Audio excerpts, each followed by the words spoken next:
আসসালামু আলাইকুম। ওয়ালাইকুম আসসালাম রহমতুল্লাহ। আপনার স্ত্রী কি রোগে আক্রান্ত? তো প্রথমত স্টোন টিউমার হয়েছিল 14 সালে। জি।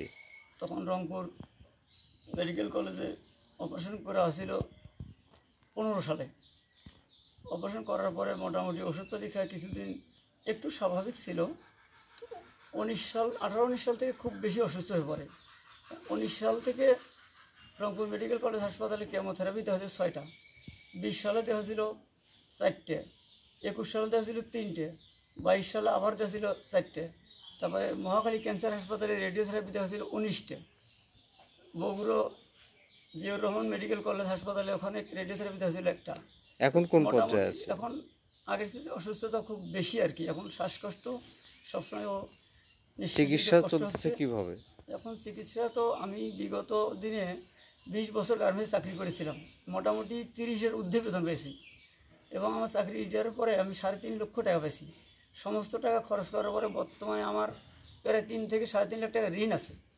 এখন চিকিৎসা করাটা আসলে খুব কষ্টকর হয়ে যাচ্ছে, যা এটা বলতেও পারছি না। এটা আমার ইচ্ছাও ছিল না জীবনে, কিন্তু একটা প্রত্যেকটা মানুষের তো একটা বেঁচে থাকার ইচ্ছা আকাঙ্ক্ষা থাকে। বেঁচে থাকা বলতে কি সুস্থ থাকতে হয়। এখন ওর চিকিৎসা করাটা আমার জন্য খুব কষ্টকর হয়ে যাচ্ছে। প্রতিদিন ওকে অনেক কমপক্ষে 1-150 টাকার ওষুধ ট্যাবলেট খাওয়াতে হয়। ও যদি 2 দিন ট্যাবলেট না খায় তাহলে বিছানাতে উঠতে পারবে না, মোটেও উঠতে পারবে না। এখন এই চিকিৎসা যে থমকে গেছে, এখন আপনার দাবি বা চিকিৎসা করাতে গিয়ে টাকা পয়সার তো প্রয়োজন।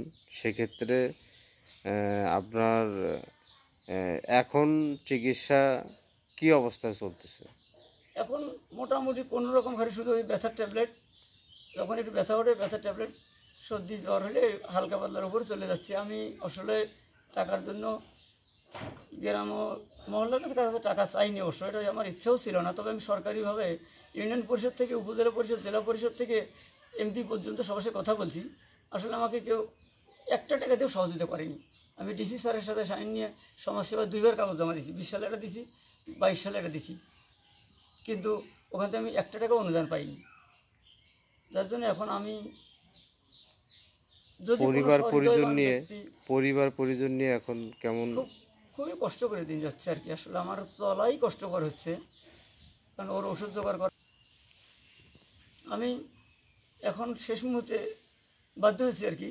আমার দেশবাসী অনেক বৃত্তশীল দরদি ভাইদের, যদি কোনো ভাই, আমার স্ত্রী আসলে চিকিৎসার জন্য, একটু জীবন বাঁচার জন্য যদি কেউ আমাকে একটু আর্থিকভাবে সহযোগিতা করে, তাছাড়া আমার আর কোনো উপায় নেই।